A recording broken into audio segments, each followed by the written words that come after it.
Hello everyone. ఈరోజు మనం అమగొండపాలెం గ్రామానికి దగ్గరలో ఉన్న ఒక చిల్డ్రన్స్ ప్లే ఏరియా లేదా చిల్డ్రన్స్ పార్క్ గురించి తెలుసుకోబోతున్నాం. ఇది పుట్టపర్తి, కొత్త చెరువు, బుక్కపట్నం, నల్లమాడ ఈ పరిసర ప్రాంతాల్లో ఉన్నటువంటి ప్రజలకు చూడడానికి అనుకూలంగా ఉన్నటువంటి ఒక ఏరియా. ఇది టోటల్గా మనకి ఫారెస్ట్ ఏరియా అంతా కూడా. ఇక్కడికి ఎలాంటి ట్రాన్స్పోర్టేషన్ ఫెసిలిటీ ఉండదు. మన ఓన్ వెహికల్స్లోనే ఇక్కడికి రావాల్సి ఉంటుంది. టైమింగ్స్ వచ్చేసి మార్నింగ్ 9 to 4 వరకు ఒక సండే తప్ప రిమైనింగ్ ఆల్ డేస్ కూడా ఇది ఓపెన్ ఉంటుందంట. బట్ కొన్ని రోజులైతే కొన్నిసార్లు సండేస్ కూడా దీన్ని ఓపెన్ చేస్తూ ఉంటారంట. ఇక్కడ పిల్లలైతే మాత్రం చాలా బాగా ఎంజాయ్ చేస్తారు. సో మార్నింగ్ కనుక మనం రాగలిగితే ఈవినింగ్ వరకు ఇక్కడే టైం స్పెండ్ చేయొచ్చు. ఇక్కడ డ్రింకింగ్ వాటర్ ఫెసిలిటీ అయితే ఏం లేదు, కానీ ట్యాప్ వాటర్ అయితే ఉన్నాయి మనకి. ఇక్కడ పెద్దలు పిల్లలు అందరూ కూడా చాలా హ్యాపీగా స్పెండ్ చేయొచ్చు.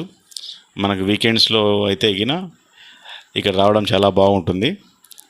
మన ఈ పార్క్ దగ్గరికి వచ్చేటువంటి ద్వారంలోనే మనకు నెమళ్ళు, జింకలు, దుప్పులు కూడా రోడ్డుకి ఎదురుగా వస్తూ ఉంటాయి.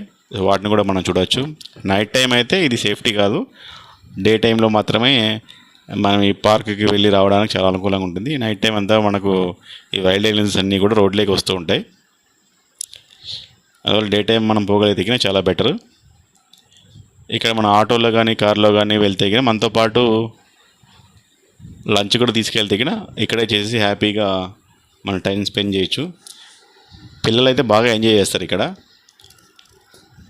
ఫారెస్ట్ మరి డీప్గా ఉంది. ఇది ఇక్కడ వరకు మాత్రం మనం ఆడుకుంటే సరిపోతుంది. మరి లోపల ఫారెస్ట్లోకి వెళ్తే అక్కడ మరి కొన్ని స్నేక్స్ చాలా ఎక్కువ ఉన్నాయంట. అందుకని ఈ ఏరియాలో మాత్రమే మనం టైంని స్పెండ్ చేసి తిరిగి వచ్చేయాలా. లోపలికి వెళ్తే కొద్దిగా ప్రమాదకరంగా ఉంటాయి అన్నీ కూడా. మనకి ఈ పార్క్ దాటుకొని ముందుకెళ్తే అమగొండపాలెము ఇంకొక చిన్న గ్రామం మాత్రం ఉంది. అటు తర్వాత మొత్తం అంతా కూడా అది హిల్ ఏరియా ఉంటుంది. ఇక్కడ పిల్లలతో పాటు పెద్దలు కూడా బాగా టైం స్పెండ్ చేయొచ్చు. ఇక్కడ నెట్వర్క్ సిగ్నల్స్ అయితే మాత్రం మరీ వీక్గా ఉంటాయి. ఇంటర్నెట్ కూడా ఒక్కోసారి వస్తుంది, ఒక్కోసారి రాదు. అందువల్ల కమ్యూనికేషన్ కొద్దిగా ప్రాబ్లం ఉంటుంది.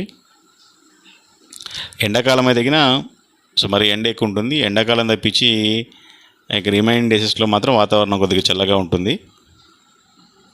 మీరు ఎవరైనా కూడా చూడాలనుకుంటే ఈ park one of the best place. ఇది టోటల్గా ఫ్రీ. మన టూరిజం డిపార్ట్మెంట్ వాళ్ళే గవర్నమెంట్ తరఫున దీన్ని ఇక్కడ డెవలప్మెంట్ చేయడానికి స్పెషల్గా ఇక్కడ అరేంజ్ చేశారంట. ఇక్కడికి ప్రతి సండే కూడా చాలామంది వస్తూ ఉంటారు. సండే కాకుండా రిమైనింగ్ డేస్లో కూడా వస్తూ ఉంటారంట. బట్ క్రౌడ్ అయితే ఏముండదు. జస్ట్ అంతా కూడా మనకి ఒక 1 or 2 ఫ్యామిలీస్ కంటే ఎక్కువ రావు ప్రతిరోజు కూడా.